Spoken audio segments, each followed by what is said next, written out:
all of a sudden God's meeting those needs. Yeah.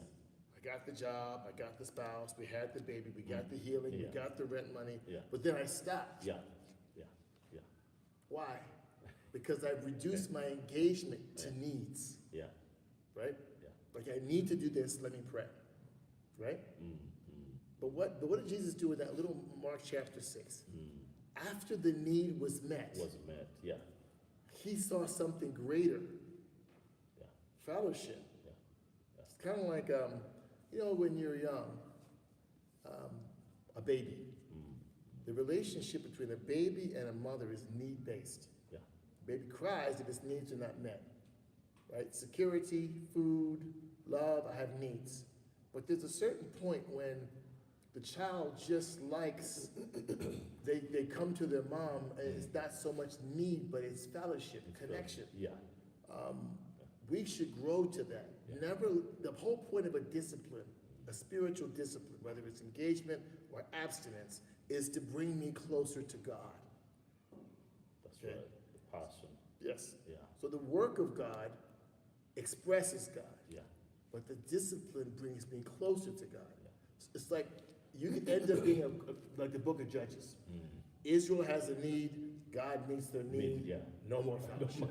Some That's- Christians are judges Christians. Boy, when they're in the valley, oh Jesus, you gotta come through, please, Jesus, please. Then he comes through. Who is he? Yeah. Who's Jesus? Yeah. Jesus. I don't know. So you're That's right. Yeah. That's why it's a discipline. What do we say about this word discipline? 2 Timothy 4:7. It's two things.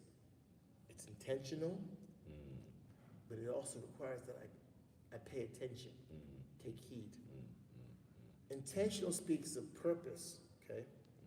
Paying attention speaks of availability. So on purpose, I'm available for God. And a discipline should teach me that. The discipline of studying the Bible is a discipline of engagement, right?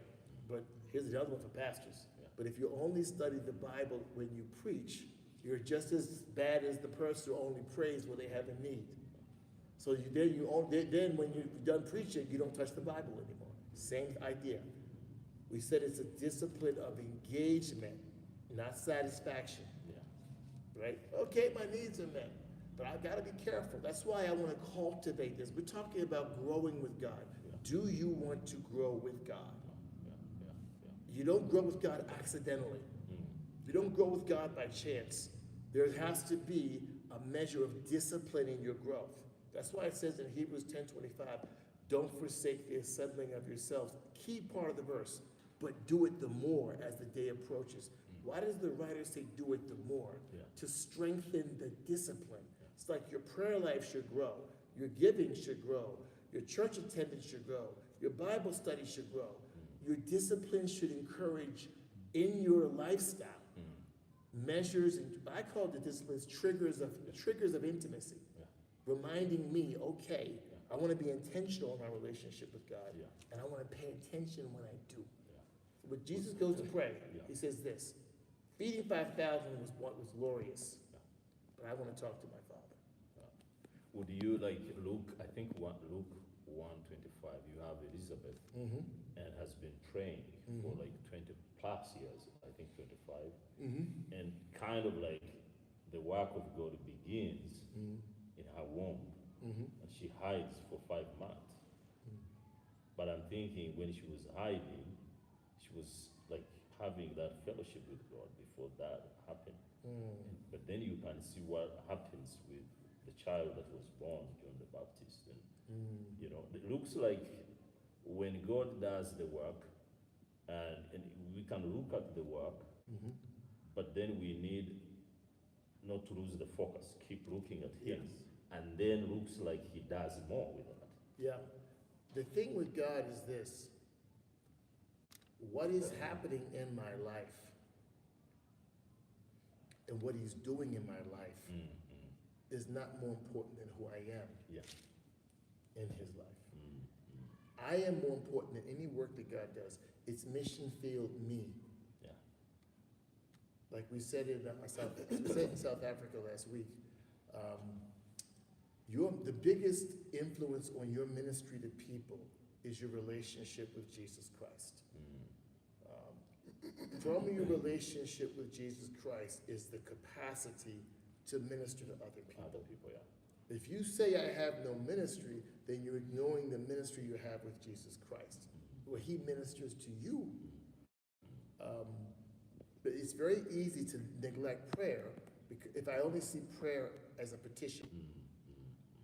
If I see prayer as how to get what I want from God. Yeah. And some Christians don't pray because they're satisfied with the life that they have. Yeah, that's it. I have the job, I have the things, I'm okay. Until crisis comes. Yeah. By the way, one of the guys with beautiful megaphones is crisis. You don't want to pray? Have this crisis. Yeah. Oh, yes. And you're not going to talk to me? Go talk to all those people. Yeah. None of them can help you. God says, how about me? I'm still here. Yeah. Hi. Let's talk. Yeah. Right? I mean, even when Adam made the biggest mistake of his life in the garden, what does God do? He still wants to talk. Yeah. He wants to commune. Yeah. Here's the good part. Learn how to fellowship with God before the problem, Yeah.